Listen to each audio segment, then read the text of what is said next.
Hi hello friends, welcome back to my channel. ಈ ಜೀವಕ್ಕೆ ಜೀವ ನೀನು ಭಾಗ 12. ಸದ್ಯದಲ್ಲೇ ನನಗೆ ಹುಚ್ಚು ಹಿಡಿಯುತ್ತೆ. ಇನ್ನೇನು ಹೊಸ ಜೀವನ, ಮಾಡಿದ ತಪ್ಪನ್ನೆಲ್ಲ ಮರೆಯುವಂತೆ ಜೀವಿಸಬೇಕೆಂದು ಇಲ್ಲಿಗೆ ಬಂದರೆ ಪುನಃ ಅದೇ ದಾರಿ, ಹೊಸ ತಿರುವುಗಳು ಎಂದು ಗೊಣಗಿಕೊಂಡು ಕಾರೇರಿ ಕುಳಿತನು. ಪುಣೆಯ ನಗರ ಭಾಗದಲ್ಲಿರುವ ಆಡಿಟೋರಿಯಂ ಒಂದರಲ್ಲಿ ಫ್ಯಾಷನ್ ಶೋನ ಎಲ್ಲ ವ್ಯವಸ್ಥೆ ಮಾಡಿದ್ದು ಆಗಲೇ 10 ಸಿನಿಮಾ ನಟ ನಟಿಯರು ಹಾಗೂ ಫ್ಯಾಷನ್ ಲೋಕದ ದಿಗ್ಗಜರೆಲ್ಲ ಅಲ್ಲಿನ ನ್ಯೂಸ್ ಮೀಡಿಯಾದವರ ಜೊತೆ ಮಾತನಾಡುತ್ತಿದ್ದರು.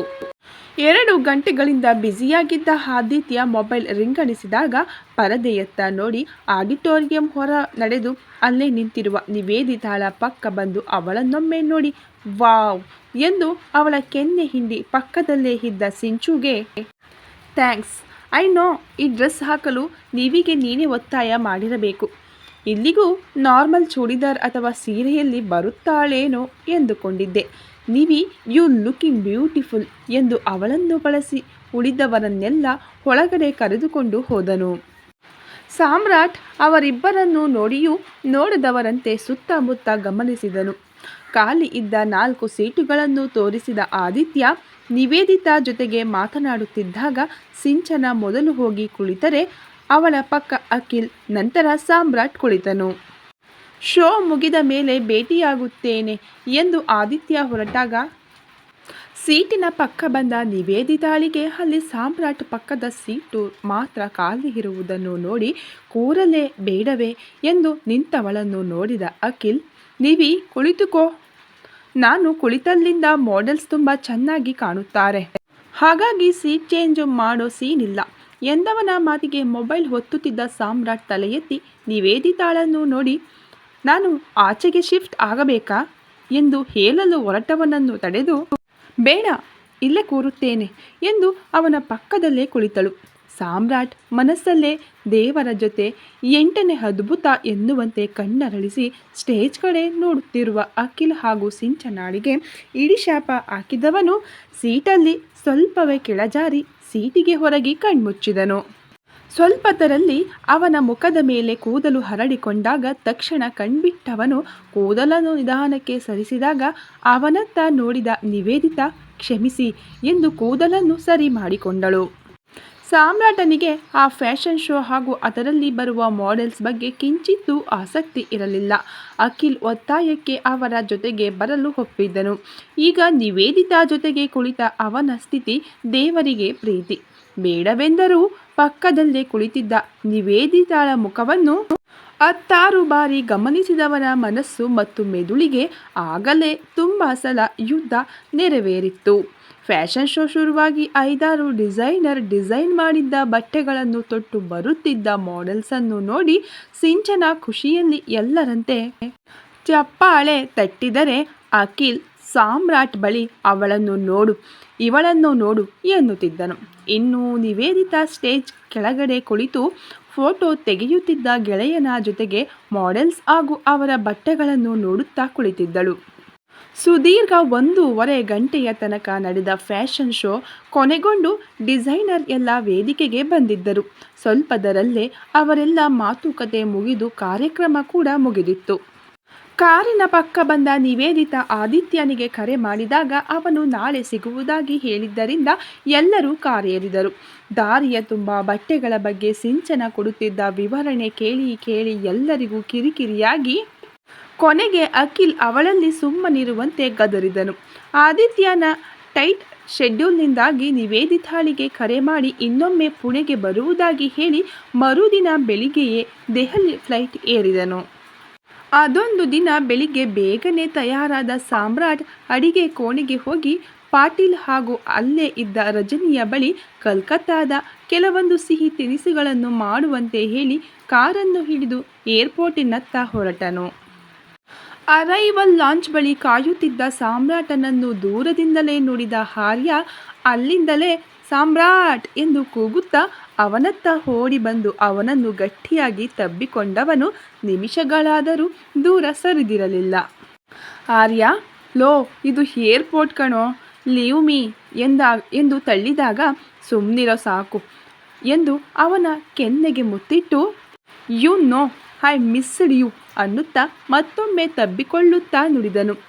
ಎಲ್ಲರೂ ತಮ್ಮನ್ನೇ ನೋಡುತ್ತಿರುವುದನ್ನು ನೋಡಿದ ಸಾಮ್ರಾಟ್ ಬಲವಂತದಿಂದ ಅವನನ್ನು ದೂರ ಸರಿಸಿ, ನಾನು ಕೂಡ ನಿನ್ನನ್ನು ತುಂಬ ಮಿಸ್ ಮಾಡಿಕೊಂಡೆ. ಈಗ ಮನೆಗೆ ಹೋಗೋಣವಾ, ಅಥವಾ ನಮ್ಮ ಮೇಲೆ ಚೀತು ಎಂದು ಹುಗಿಯುವ ತನಕ ಇಲ್ಲಿ ಕಾಯಬೇಕಾ ಎಂದು ಗದರುತ್ತಲೇ ಅವನ ಲಗೇಜ್ ಹಿಡಿದು ಕಾರ್ ಪಾರ್ಕಿಂಗತ್ತ ನಡೆದನು. ಕಾರಲ್ಲಿ ಕುಳಿತು ಮನೆ ತಲುಪುವ ತನಕವೂ ಅವನಿಲ್ಲದ ದಿನಗಳಲ್ಲಿ ತಾನೇನು ಮಾಡುತ್ತಿದ್ದೆ ಎನ್ನುವ ಪ್ರತಿಯೊಂದು ವಿಷಯವನ್ನು ಉಸಿರುಗಟ್ಟಿಕೊಂಡು ಹೇಳುತ್ತಿರುವವನನ್ನು ನೋಡಿದ ಸಾಮ್ರಾಟ್, ಲೋ ಪುಣ್ಯಾತ್ಮ, 2 ವರ್ಷ ನಿನ್ನನ್ನು ಬಿಟ್ಟು ಒಂದಿಂಚು ಕೂಡ ಕದಲಲ್ಲ. ನಿನ್ನ ಜೊತೆಗೇ ಇರುತ್ತೇನೆ, ಪ್ಲೀಸ್ ನಿಧಾನವಾಗಿ ಮಾತನಾಡು ಎಂದ. ಏನು, 2 ವರ್ಷನಾ? No chance. ನಾನು ಹಣ್ಣು ಮುದುಕ ಆಗೋವರೆಗೂ ನಿನ್ನ ಜೊತೆಗೆ ಇರಬೇಕೆಂದು ಡ್ಯಾಡ್ ಹೇಳಿದ್ದಕ್ಕೆಲ್ಲ ಜೈ ಅಂದು ಅಲ್ಲಿಂದ ಎಸ್ಕೇಪ್ ಆಗಿದ್ದು ಎಂದವನ ಮಾತಿಗೆ ಸಾಮ್ರಾಟ್ ಒಮ್ಮೆಲೆ ಬ್ರೇಕ್ ಹಾಕಿ ಕಾರನ್ನು ನಿಲ್ಲಿಸಿ, ವಾಟ್ ಆರ್ಯ, ಏನು ಹೇಳ್ತಿದ್ದೀಯಾ? ನಿನ್ನ ಫ್ಯಾಮಿಲಿಗಿಂತ ನಾನೇ ಹೆಚ್ಚಾ ಎಂದು ಕೋಪದಲ್ಲಿ ಕೇಳಿದಾಗ ಹಿಂದೆಯಿಂದ ಗಾಡಿಗಳ ಹಾರ್ನ್ ಸೌಂಡಿಗೆ ಕಿವಿ ಮುಚ್ಚಿಕೊಂಡ ಆರ್ಯ, ಮೊದಲು ಕಾರನ್ನು ಓಡಿಸು, ಇಲ್ಲವೇ ಸೈಡಿಗೆ ಹಾಕು ಎಂದನು. ಕಾರನ್ನು ಓಡಿಸುತ್ತಾ ಕೋಪದಲ್ಲಿ, ಈಗ ಹೇಳು, ಎದ್ದ ಅಪ್ಪ ಅಮ್ಮನಿಗಿಂತ ಗೆಳೆತನ ಜಾಸ್ತಿ ಆಯ್ತಾ ಅಂದಾಗ ಸಾಮ್ರಾಟ್, ಆಗಲ್ಲ, ಐ ಲವ್ ದೆಮ್. ಅವರು ನನ್ನ ಜೀವನದಲ್ಲಿ ತುಂಬಾ ಇಂಪಾರ್ಟೆಂಟ್. ಅದರ ಜೊತೆಗೂ ನೀನು ಕೂಡ ನನ್ನ ಫ್ಯಾಮಿಲಿಯವನೇ ತಾನೇ, ನಿನ್ನನ್ನು ಹೇಗೆ ಬಿಟ್ಟಿರಲಿ ಎಂದ. ಆರ್ಯ, ತಮ್ಮ ಟ್ರ್ಯಾಕ್ ಗೆಳೆತನ ಬಿಟ್ಟು ಬೇರೆ ದಾರಿ ಹಿಡಿದಂತಿದೆ. ನಾನಿಲ್ಲದ ನೋವಲ್ಲಿ ತಲೆ ಕೆಟ್ಟು ಹಾಗೆ ಬದಲಾಗಿದ್ದೀಯಾ ಹೇಗೆ ಎಂದು ನಕ್ಕವನ ಕುತ್ತಿಗೆಗೆ ಕೈ ಹಾಕಿದ ಆರ್ಯ, ಹೌದು ರಾಜ, ಬಾ ಬಾ ಎಂದು ರಾಗವೆಳೆದು ಅವನ ಮುಖದ ಹತ್ತಿರ ಮುಖ ತಂದಾಗ ಸಾಮ್ರಾಟ್ ಅವನನ್ನು ದೂರ ತಳ್ಳಿ, ಇಡಿಯಟ್, ಡ್ರೈವಿಂಗ್ ಮಾಡ್ತಾ ಇದ್ದೀನಿ, ಕಣ್ಣು ಕಾಣೋಲ್ವಾ, ಸುಮ್ಮನಿರು, ಇನ್ನೇನು ಮನೆ ಬಂದು ಬಿಡುತ್ತದೆ ಎಂದು ಗದರಿದ. ಸ್ವಲ್ಪದರಲ್ಲಿ ಕಾರು ದೊಡ್ಡದಾದ ಬಂಗಲೆ ಒಳಗಡೆ ಹೊಕ್ಕಾಗ ಮನೆ ಕೆಲಸದವರು ಬಂದು ಆರ್ಯನ ಲಗೇಜ್ ಹಿಡಿದು ಒಳಗಡೆ ನಡೆದರೆ ಆರ್ಯ ಸಾಮ್ರಾಟ್ನನ್ನು ಹಿಂಬಾಲಿಸಿದನು. ಮನೆಯಲ್ಲೇ ಇದ್ದ ಎಲ್ಲರನ್ನೂ ಸಾಮ್ರಾಟ್ ಗೆಳೆಯನಿಗೆ ಪರಿಚಯಿಸಿದಾಗ ಅವರೆಲ್ಲರನ್ನೂ ನೋಡಿ ನಸುನಕ್ಕು ವಾಸುದೇವ್ ಹಾಗೂ ರಜನಿ ಕಾಲಿಗೆ ನಮಸ್ಕರಿಸಿದನು. ಎಲ್ಲರೂ ಅವನ ಕುಶಲೋಪರಿ ವಿಚಾರಿಸಿದರೆ ರಜನಿ ಅವನಿಗೆ ಫ್ರೆಶ್ ಆಗಿ ಬರುವಂತೆ ಹೇಳಿದರು. ಸಾಮ್ರಾಟ್ ಕೋಣೆಯನ್ನು ಹೊಕ್ಕ ಆರ್ಯ, ವಾವ್, ನೈಸ್ ರೂಮ್ ಡಾರ್ಲಿಂಗ್ ಎನ್ನುತ್ತಾ ಲಗೇಜ್ ಹಿಟ್ಟವನು ವಾಶ್ರೂಮಿನತ್ತ ನಡೆದನು. ಎಲ್ಲರ ಜೊತೆ ಕುಳಿತು ತಿಂಡಿ ತಿನ್ನುತ್ತಿದ್ದ ಆರ್ಯ ನಿವೇದಿತಾಳನ್ನು ತೋರಿಸಿ, ಇವರ್ಯಾರು, ಆಗ ನೋಡಲೇ ಇಲ್ವಲ್ಲ ಎಂದು ಕೇಳಿದಾಗ ವಾಸುದೇವ್, ನಿವೇದಿತಾ ಅಂತ ನನ್ನ ಮಗಳು, ಆಗ ಅವಳು ರೂಮಲ್ಲಿದ್ದಳು ಎಂದರು. ಆರ್ಯ ಆಶ್ಚರ್ಯದಲ್ಲಿ ಪಕ್ಕದಲ್ಲಿದ್ದ ಸಾಮ್ರಾಟನನ್ನು ನೋಡಿ, ರಿಯಲಿ ಎಂದು ಪಿಸುಗುಟ್ಟಿದರೆ ಚಮಚ ಬೇಕಂತಲೇ ಕೆಳಗೆ ಬೀಳಿಸಿ ಅದನ್ನು ಎತ್ತುವ ನಾಟಕ ಆಡುತ್ತಾ ಟೇಬಲ್ ಕೆಳಗಿದ್ದ ಆರ್ಯ ಕೈ ಹಿಡಿದು, ಸುಮ್ಮನೆ ತಿಂಡಿ ತಿನ್ನು, ಬೇರೆ ಏನೂ ಕೇಳಬೇಡ ಎನ್ನುತ್ತಾ ಸರಿಯಾಗಿ ಕುಳಿತನು. ಸಾಮ್ರಾಟ್ ಕೋಣೆಯನ್ನು ಸೇರಿದ ಅಖಿಲ್ ಹಾಗೂ ಸಿಂಚನ ಇಷ್ಟು ದಿನ ಕೇವಲ ಫೋನಿನಲ್ಲಿ ಮಾತನಾಡುತ್ತಿದ್ದ ಆರ್ಯ ಜೊತೆಗೆ ಇಂದು ಮನಸ್ಸು ಬಿಚ್ಚಿ ಹರಟುತ್ತಿದ್ದರೆ ನಿವೇದಿತಾ ವಾಸುದೇವ್ ಜೊತೆಗೆ ಅವರ ಸ್ಟಡಿ ರೂಮಿನಲ್ಲಿದ್ದಳು.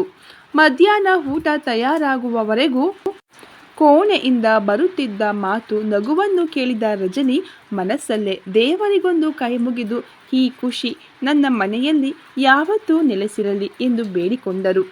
ರಾತ್ರಿ ಸಾಮ್ರಾಟ್ ಕೋಣೆಯ ಬಾಲ್ಕನಿಯಲ್ಲಿ ಗೆಳೆಯರಿಬ್ಬರು ಹರಟುತ್ತಾ ಕುಳಿತಿದ್ದರು.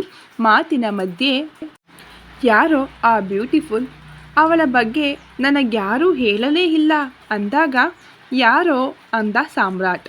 ನಿವೇದಿತಾ ಅಂದಾಗ ಸಾಮ್ರಾಟ್ ಅವನ ಮಾತನ್ನು ನಿರ್ಲಕ್ಷಿಸುತ್ತಾ, ಅವಳ ಬಗ್ಗೆ ಹೇಳಿದ್ದಿದ್ದರೆ ಏನು ಮಾಡುತ್ತಿದ್ದೆ ಎಂದನು.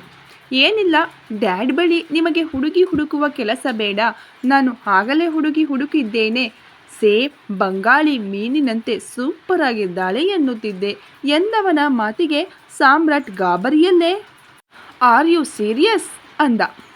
ಜಸ್ಟ್ ಕಿಡ್ಡಿಂಗ್, ಆದರೆ ಅವಳು ತುಂಬ ಮುದ್ದಾಗಿದ್ದಾಳೆ ಕಣೋ, ನಿಜ ಹೇಳು, ಯಾರವಳು? ಅಂಕಲ್ಲಿಗೆ ಅಖಿಲ್ ಮತ್ತು ಸಿಂಚನ ಮಾತ್ರ ಮಕ್ಕಳೆಂದು ನೀನು ಹೇಳಿದ್ದ ನೆನಪು, ಇವಳು ಸಡನ್ನಾಗಿ ಎಲ್ಲಿಂದ ಬಂದಳು ಅಂದ.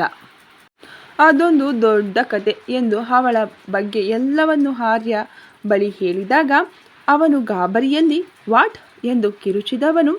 ಅವನ ಬಾಯಿಯನ್ನು ಮುಚ್ಚಿದ ಸಾಮ್ರಾಟ್, ಗೂಬೆ ನನ್ನ ಮಗನೇ, ನಿಧಾನಕ್ಕೆ ಹರಚು ಅಂದ. ಬಾಯಿಯ ಮೇಲಿದ್ದವನ ಕೈಯನ್ನು ತಳ್ಳಿ, ಓ ಮೈ ಗಾಡ್, ನಿವೇದಿತಾನೇ ಶ್ರದ್ಧಾನ? ಲೋ ಮಗ, ಇಷ್ಟು ಅಂದವಾಗಿರೋ ಹುಡುಗಿಗೆ ಮೋಸ ಮಾಡಲು ಅದು ಹೇಗೆ ಮನಸ್ಸು ಬಂತು ನಿನಗೆ? ಜೀವನದಲ್ಲಿ ಒಮ್ಮೆ ಪ್ರೀತಿ ಮದುವೆ ಅಂತಾದರೆ ನಿವೇದಿತಾಳಂತಹ ಹುಡುಗಿ ಸಿಗಬೇಕೆಂದು ಕನಸು ಕಾಣುತ್ತೇವೆ, ಅಂಥದ್ರಲ್ಲಿ ನೀನು ಅಂತ ತುಸು ಕೋಪದಲ್ಲೇ ಕಿರುಚಿದನು. Arya, please shut up. She was my past. ನಾನಾಗಲೇ ಅದನ್ನೆಲ್ಲ ಮರೆತು ಮುಂದೆ ಸಾಗಿದ್ದೇನೆ. ಹಾಗೆಯೇ ನನ್ನಿಂದ ಆದ ತಪ್ಪಿಗೆ ಇನ್ನೂ ಡ್ಯಾಡನ್ನು ನೆನಪಿಸಿಕೊಂಡು ಪಶ್ಚಾತ್ತಾಪ ಪಡುತ್ತಿದ್ದೇನೆ. ಈಗ ನೀನು ನನ್ನ ತಪ್ಪನ್ನು ನೆನಪಿಸಿ ಹಳೆಯ ಗಾಯವನ್ನು ಕೆರೆಯಬೇಡ ಎಂದು ಬೇಸರದಲ್ಲಿ ನುಡಿದವನ ಕಣ್ಣಂಚು ತೇವವಾಗಿತ್ತು. Hey cool cool, I am sorry. ಏನೋ ಅವಳ ಬಗ್ಗೆ ನೀನು ಹೇಳಿದ್ದನ್ನೆಲ್ಲ ಕೇಳಿ ಸ್ವಲ್ಪ ಓವರ್ ಆಗಿ ಯೋಚಿಸಿದೆ. ಪ್ಲೀಸ್ ಕ್ಷಮಿಸೋ, ಇನ್ಯಾವತ್ತೂ ಹೀಗೆ ಮಾತನಾಡೋಲ್ಲ ಎಂದು ಗೆಳೆಯನನ್ನು ಗಟ್ಟಿಯಾಗಿ ತಬ್ಬಿಕೊಂಡನು. ನಿಮಿಷಗಳ ಬಳಿಕ ಗೆಳೆಯನಿಂದ ದೂರ ಸರಿದ ಆರ್ಯ, ಸಾಮ್ರಾಟ್, ಎಲ್ಲವನ್ನು ಮರೆತು ಆಗಲೇ ಮುಂದೆ ಸಾಗಿದ್ದೀಯ. ಶ್ರದ್ಧಾ, ಐ ಮೀನ್ ನಿವೇದಿತಾಳಿಗೆ ಯಾವುದೂ ನೆನಪಿಲ್ಲ. ಇದೆಲ್ಲ ನೋಡಿದರೆ ದೇವರು ನಿನಗೆ ಮೂವ್ ಆನ್ ಆಗಲು ಒಂದು ಅವಕಾಶ ಕೊಟ್ಟಿದ್ದಾನೆ. ಹಾಗಾಗಿ ನಾನು ಕೆಟ್ಟವನು, ಪಾಪ ಪ್ರಜ್ಞೆ ಕಾಡುತ್ತೆ ಅಂತೆಲ್ಲ ಯೋಚಿಸಿ ನಿನ್ನ ಜೀವನವನ್ನು ಹಾಳು ಮಾಡಿಕೊಳ್ಳಬೇಡ ಎಂದನು. ಇಬ್ಬರು ತಡರಾತ್ರಿಯವರೆಗೆ ಅಲ್ಲಿ ಕುಳಿತು ಅವರವರ ಜೀವನದ ಬಗ್ಗೆ ಮಾತನಾಡುತ್ತಾ ಅವರ ಕೋಣೆ ಒಳಗಡೆ ಬಂದರು. ಮಂಚದ ಮೇಲೆ ಮೈಚೆಲ್ಲಿದ ಆರ್ಯ ಗೆಳೆಯನತ್ತ ನೋಡಿ, ಸಾಮ್ರಾಟ್, ಎಕ್ಸ್ ಅತ್ತಿಗೆ ಮಾತ್ರ ಸೂಪರ್ ಕಣೋ ಎಂದು ನಕ್ಕಾಗ ಅವನಿಗೆ ದಿಂಬಿನಲ್ಲಿ 4 ಬಾರಿಸಿದ ಸಾಮ್ರಾಟ್ ಮಲಗುವಂತೆ ಹೇಳಿದನು. ಮರುದಿನ ಆಫೀಸಿಗೆ ತಯಾರಾಗಿ ಕೆಳಗಡೆ ಬಂದ ಎಲ್ಲರೂ ನಿವೇದಿತಾಳಿಗೆ ಕಾಯುತ್ತಿದ್ದರು. ನೆರಿಗೆಯನ್ನು ಹೊಂದಿಸುತ್ತಾ ಮೆಟ್ಟಿಲು ಇಳಿಯುತ್ತಿದ್ದವಳನ್ನು ನೋಡಿ ಎದೆ ಸವರಿಕೊಂಡ ಆರ್ಯ ಸಾಮ್ರಾಟ್ ಕಿವಿಯ ಬಳಿ ಉಫ್ ಬ್ಯೂಟಿಫುಲ್ ಎಂದವನ ವರ್ತನೆ ನೋಡಿ ಅವನ ಕಾಲನ್ನು ಜೋರಾಗಿ ತೊಳೆದಾಗ ಸರಿಯಾಗಿ ನಿಂತನು. ನಿವೇದಿತಾಳನ್ನು ನೋಡಿದ ಸಾಮ್ರಾಟ್ ಕೂಡ ಒಂದು ಸಲ ಕಣ್ರೆಪ್ಪೆ ಮುಚ್ಚದೆ ಅವಳನ್ನೇ ನೋಡುತ್ತಿದ್ದರೆ ಅವಳ ನಗು ಅವನನ್ನು ವಾಸ್ತವಕ್ಕೆ ಬರುವಂತೆ ಮಾಡಿತ್ತು. ವಾಸುದೇವ್ ಎಲ್ಲರಿಗೂ ಮಾರ್ನಿಂಗ್ ವಿಶ್ ಮಾಡಿ ಆರ್ಯ ಸಿಂಚನ ಜೊತೆ ಸೇರಿ ಅಕೌಂಟ್ ಡಿಪಾರ್ಟ್ಮೆಂಟ್ ನೋಡಿಕೊಳ್ಳುತ್ತಾನೆ. ಇವತ್ತು ನನಗೆ ಆಫೀಸಿಗೆ ಬರಲಾಗುವುದಿಲ್ಲ, ಹಾಗಾಗಿ ನೀವಿ ಅವನನ್ನು ಪೂರ್ತಿ ಕಂಪನಿಗೆ ಪರಿಚಯಿಸು ಎಂದರು. ಆಫೀಸಿಗೆ ಬಂದ ನಿವೇದಿತಾ ಎಲ್ಲರಿಗೂ ಆರ್ಯ ಪರಿಚಯ ನೀಡಿ ಕೊನೆಗೆ ಸಿಂಚನ ಕ್ಯಾಬಿನ್ನಲ್ಲಿ ಅವನನ್ನು ಕೂರಿಸಿ ಅವನು ಮಾಡಬೇಕಾದ ಕೆಲಸಗಳ ಬಗ್ಗೆ ಹೇಳಿ ತನ್ನ ಕ್ಯಾಬಿನ್ನಿಗೆ ವಾಪಸ್ಸಾದಳು. ಮಧ್ಯಾಹ್ನ ಎಲ್ಲರ ಜೊತೆ ಸೇರಿ ಸರಿಯಾಗಿ ತಿಂದ ಆರ್ಯಗೆ ಕುಳಿತಲ್ಲೇ ನಿದ್ದೆ ಬಂದಂತಾದಾಗ ಗೆಳೆಯನ ಕ್ಯಾಬಿನ್ ಒಳಗಡೆ ಹೋದನು. ಅಲ್ಲಿ ಮೀಟಿಂಗಲ್ಲಿ ಆಗುತ್ತಿರುವುದನ್ನು ನೋಡಿ ಆಮೇಲೆ ಬರುತ್ತೇನೆಂದು ಹೇಳಿ ಅತ್ತಿತ್ತ ಓಡಾಡಿ ನಿವೇದಿತಾ ಕ್ಯಾಬಿನ್ ಗ್ಲಾಸ್ ತಳ್ಳುವುದಕ್ಕೂ ಒಳಗಿನಿಂದ ಫೈಲ್ ಹಿಡಿದು ಗ್ಲಾಸ್ ಡೋರ್ ತೆರೆಯಲು ಬಂದು ನಿಂತ ಮಾನ್ಯತಾ ತಲೆಗೆ ಅದು ಬಂದು ಬಡಿಯುವುದಕ್ಕೂ ಸರಿಯಾಗಿತ್ತು. ಅಮ್ಮ ಎಂದು ಬಿದ್ದವಳನ್ನು ನೋಡಿದ ಆರ್ಯ ಗಾಬರಿಯಲ್ಲಿ ಅವಳತ್ತ ಓಡಿ ಐ ಆಮ್ ರಿಯಲಿ ಸಾರಿ ಎಂದು ಅವಳ ತಲೆ ತಿಕ್ಕುತ್ತಿದ್ದನು. ಅವನ ವರ್ತನೆ ನೋಡಿ ನಿವೇದಿತಾ ನಕ್ಕರೆ ಮಾನ್ಯತಾ ಅವನ ಕೈಯನ್ನು ತಳ್ಳಿ ತಡಬಡಿಸಿಕೊಂಡು ಎದ್ದವಳು ಕೈ ಜಾರಿ ಬಿದ್ದಿದ್ದ ಎಲ್ಲ ಫೈಲ್ ಹಿಡಿದು ಹೊರಗಡೆ ನಡೆದಳು. ನಿವೇದಿತಾ ಜೊತೆಗೆ ಏನೋ ಮಾತನಾಡಲು ಹೊರಟವನು ಸಿ ಯು ಲೇಟರ್ ಎಂದು ಮಾನ್ಯತಾಳನ್ನು ಹಿಂಬಾಲಿಸುತ್ತಾ ಹೋಯ್ ಮಿಸ್ ಲೇ ಕುಳ್ಳಿ ಎಂದಾಗ ಸಿಟ್ಟಲ್ಲಿ ತಿರುಗಿ ನೋಡಿದ ಮಾನ್ಯತಾ ಅವನ ಪಕ್ಕ ಹೋಗಿ ಕೋಪದಲ್ಲಿ ಮಿಸ್ಟರ್ ಯಾರು ಕುಳ್ಳಿ ಎಂದು ತನ್ನ ಕಾಲೆತ್ತಿ ಅವನ ಭುಜಕ್ಕೆ ಸರಿ ಸಮಾನವಾಗಿ ನಿಂತು ನಿಮಗಿಂತ ಒಂದಿಚ್ಚು ಕಡಿಮೆ ಇದ್ದೀನಿ, ಅದಕ್ಕೆ ಕುಳ್ಳಿನಾ? ನನ್ನ ಹೆಸರು ಮಾನ್ಯತಾ ಅಂತ ಹೆಸರಿಡಿದು ಕರೆಯಿರಿ, ಕುಳ್ಳಿ ಅಂದರೆ ಜಜ್ಜಿ ಬಿಡ್ತೀನಿ ಎಂದು ಅಲ್ಲಿಂದ ಬಿರುಸಾಗಿ ನಡೆದು ಹೋದಳು. ಆರ್ಯ ನಸುನಕ್ಕು ಮಾನ್ಯತಾ ನೈಸ್ ನೇಮ್ ಎಂದು ಅಲ್ಲಿಂದ ತನ್ನ ಕ್ಯಾಬಿನ್ನತ್ತ ನಡೆದರೆ ಇಲ್ಲಿಯವರೆಗೆ ಅವರಿಬ್ಬರನ್ನು ದೂರದಿಂದ ಗಮನಿಸುತ್ತಿದ್ದ ಅಖಿಲ್ ಅಸಮಾಧಾನದಿಂದ ಬುಸುಗುಡುತ್ತಾ ತನ್ನ ಕ್ಯಾಬಿನ್ನತ್ತ ನಡೆದನು. ಮುಂದಿನ ದಿನಗಳಲ್ಲಿ ಮಾನ್ಯತಾ ಆರ್ಯ ಜೊತೆಗೆ ನಗುತ್ತಾ ಮಾತನಾಡುವುದನ್ನು ನೋಡಿಯೂ ನೋಡದಂತೆ ಇದ್ದವನಿಗೆ ಅದೊಂದು ದಿನ ಲಂಚ್ ಬ್ರೇಕ್ ಮುಗಿದಿದ್ದರೂ ಕ್ಯಾಂಟೀನ್ನಲ್ಲಿ ಕುಳಿತು ಹರಟುತ್ತಿರುವ ಅವರಿಬ್ಬರನ್ನು ನೋಡಿ ಸಿಟ್ಟಲ್ಲೇ ಕ್ಯಾಬಿನ್ನಿಗೆ ಹೋಗಿ ಕುಳಿತವನ ಕಣ್ಣೆದುರು ಅವರಿಬ್ಬರದೇ ಪ್ರತಿಬಿಂಬ. ಕೋಪದಲ್ಲಿ ಬೆಲ್ ಒತ್ತಿ come to my cabin quick ಎಂದನು. ತುಸು ಭಯಪಡುತ್ತಲೇ ಮೇ ಐ ಕಮ್ ಇನ್ ಎಂದು ಒಳಬಂದ ಮಾನ್ಯತಾಳ ಕೈ ಹಿಡಿದು ಎಳೆದವನು ಡೋರ್ ಲಾಕ್ ಮಾಡಿ ಅವಳನ್ನು ಅಲ್ಲೇ ಗೋಡೆಗೆ ಹೊರಗಿಸಿ, ನನ್ನ ನೋಡಿದರೆ ಮನುಷ್ಯರ ಹಾಗೆ ಕಾಣೋಲ್ವಾ ನಿನಗೆ? ಯಾವಾಗಲೂ ರಾಕ್ಷಸನನ್ನು ನೋಡಿದ ಹಾಗೆ ಭಯಪಡುತ್ತೀಯಲ್ಲ. ಅದೇ ನಿನ್ನೆ ಮೊನ್ನೆ ಬಂದ ಆ ಆರ್ಯ ಜೊತೆಗೆ ವರ್ಷಗಳ ಪರಿಚಯದಂತೆ ಆ ಮಾತೇನು, ಆ ನಗುವೇನು, ಅದಲ್ಲದೆ ಮಧ್ಯಾಹ್ನ ಊಟ ಕೂಡ ಜೊತೆಯಲ್ಲೇ ಎಂದವನ ಮಾತಿಗೆ ಇಲ್ಲಿಯವರೆಗೆ ಅವನಿಂದ ಬಿಡಿಸಿಕೊಳ್ಳಲು ಒದ್ದಾಡುತ್ತಿದ್ದವಳು ತಲೆ ಎತ್ತಿ ಅವನನ್ನು ನೋಡಿದಾಗ, ಹೇಳು, ಯಾರವನು? ಅವನಿಗೂ ನಿನಗೂ ಏನು ಸಂಬಂಧ? ಎಂದವನ ಮಾತಿಗೆ ಅವಳ ಕಣ್ಣಿಂದ ಕಣ್ಣೀರು ಜಾರಿತ್ತು. ಅಖಿಲ್ ಅವಳ ಕಣ್ಣೀರನ್ನು ಲೆಕ್ಕಿಸದೆ ಅವಳನ್ನು ಬಲವಾಗಿ ಹಿಡಿದು, ಅವನ ಅಪ್ಪ ತುಂಬ ಶ್ರೀಮಂತರು, ಅಲ್ಲದೆ ಫಾರಿನ್ ಫ್ಯಾಮಿಲಿ ಅಂತ ಅವನನ್ನು ಬುಟ್ಟಿಗೆ ಹಾಕಿಕೊಳ್ಳುವ ಹುನ್ನಾರವ ಹೇಗೆ ಎಂದಾಗ ಅವಳು ಕೋಪದಲ್ಲಿ, ಅದನ್ನೆಲ್ಲ ಕೇಳೋಕೆ ನೀನ್ಯಾರು? ನಿನ್ನಪ್ಪನ ಕಂಪನಿಯಲ್ಲಿ ಕೆಲಸ ಮಾಡುತ್ತಿದ್ದೇನೆ ಎಂದ ಮಾತ್ರಕ್ಕೆ ನಾನೇನು ಮಾಡುತ್ತಿದ್ದೇನೆ ಎನ್ನುವುದನ್ನು ನಿನಗೆ ಹೇಳಿ ಮಾಡಬೇಕಾ? ನಮಗೂ ಒಂದು ವೈಯಕ್ತಿಕ ಜೀವನವಿದೆ ಎನ್ನುವುದನ್ನು ಮರೆಯಬೇಡ ಎಂದವಳ ಮಾತನ್ನು ಕೇಳಿದವನು ಕೋಪದ ಕೈಗೆ ಬುದ್ಧಿ ಕೊಟ್ಟು, ನಾನ್ಯಾರು ಎನ್ನುವುದು ನಿನಗೆ ತಿಳಿಯಬೇಕಲ್ಲ ಎಂದವನು ಅವಳ ಕೈಯನ್ನು ಬಿಟ್ಟು ಎರಡು ಕೈಗಳಲ್ಲಿ ಅವಳ ಮುಖವನ್ನು ಹಿಡಿದು ಅವಳ ಅದರಕ್ಕೆ ಬಲವಂತವಾಗಿ ಚುಂಬಿಸಿದನು. ಅವನ ಕೋಪದೆದುರು ಮಾನ್ಯತಾ ಶಕ್ತಿಯೆಲ್ಲ ನೆಲಕಚ್ಚಿ ಅವಳು ಅಳುತ್ತಾ ಅವನಿಂದ ದೂರ ಸರಿಯಲು ಪ್ರಯತ್ನಿಸಿದಷ್ಟು ಅವನ ಹಿಡಿತ ಬಲವಾಗುತ್ತಿತ್ತು.